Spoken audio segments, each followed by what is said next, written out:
응답이 지체될 때 당신은 어떻게 하십니까? 엠마오로 가는 두 제자에게는 견고한 소망을 가질 만한 주님의 말씀에 대한 믿음의 근거가 충분했었습니다.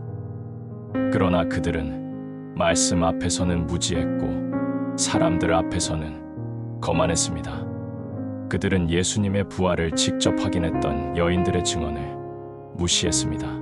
뿐만 아니라 사도들 중에 으뜸이었던 베드로와 요한의 증거조차 무시했습니다. 그들을 가리켜 우리와 함께한 자 중에 두어 사람 정도라고 표현할 정도로 그들의 증거에 주목하지 않았습니다. 엠마오로 가던 두 제자는 여인들과 사도들의 증언을 완전히 무시하지는 않았지만 의심의 돌을 던짐으로써 그것을 신빙성이 없는 것으로 간주했습니다. 그들은 두 여인의 증거를 그저 소문에서 소문으로 전해진 말처럼 입으로만 뇌까렸을 뿐입니다. 만약 그 두 제자가 핵심을 파악하기 위해 노력했었다면 그들은 분명 두 여인이나 베드로와 요한의 증거가 신빙성이 있다고 생각했을 것입니다. 하지만 그들은 슬픔에 잠긴 나머지 자신들의 증거가 잘못된 것이냐 행동했습니다. 빈 무덤에 갔던 사람들이 믿을 만한 사람들이었음에도 그들의 증거를 의심하다니 그것은 보통 어리석은 짓이 아닐 수 없습니다. 지금 우리에게도 하나님의 신실하심에 대한 증거들은 차고 넘칩니다. 이 시점에서 한 가지 고백하고 싶은 것은 내가 하나님을 의심할 때마다 그것은 나의 못된 본성에서 나온 불필요한 쓰레기에 지나지 않았다는 사실입니다. 내게는 하나님을 의심할 만한 타당한 이유를 단 하나라도 갖고 있지 못합니다. 그분은 나를 부당하게 대하신 적이 단 한 번도 없으십니다.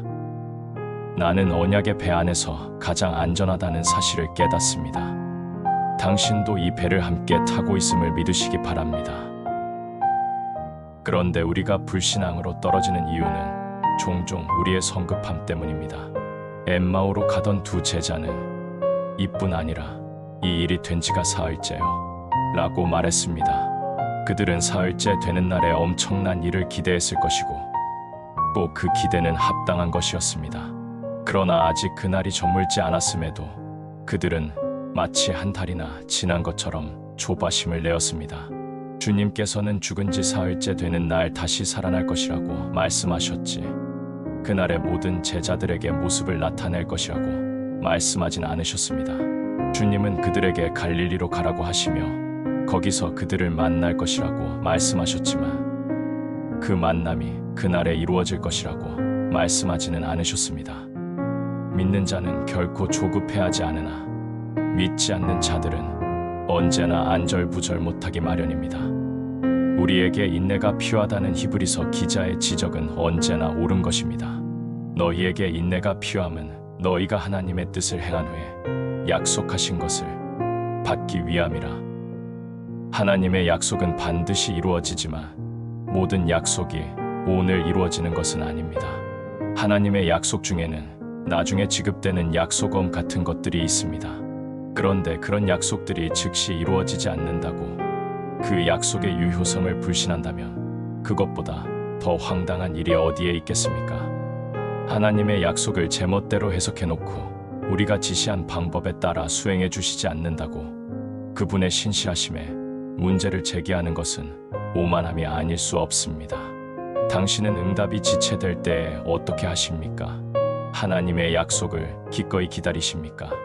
하나님께서 정하신 때가 되면 당연히 이루어질 것인데도 조바심으로 그 시기를 앞당기려고 애쓰고 있지는 않으십니까?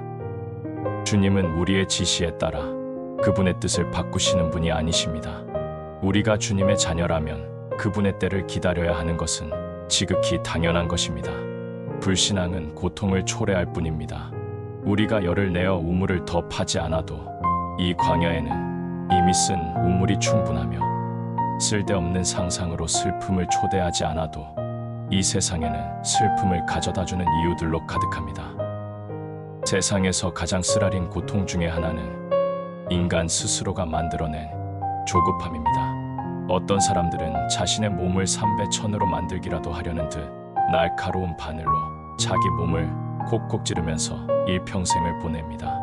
그것은 구두수선 솜씨가 뛰어나면서도 일평생 발에 꽉 끼는 구두를 신고 다니며 발을 아파하는 구두수선공과 다를 바가 없습니다.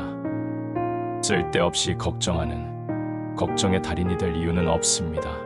아버지에게 회초리를 가져다주며 제발 때려달라고 매달릴 자녀는 없을 것입니다.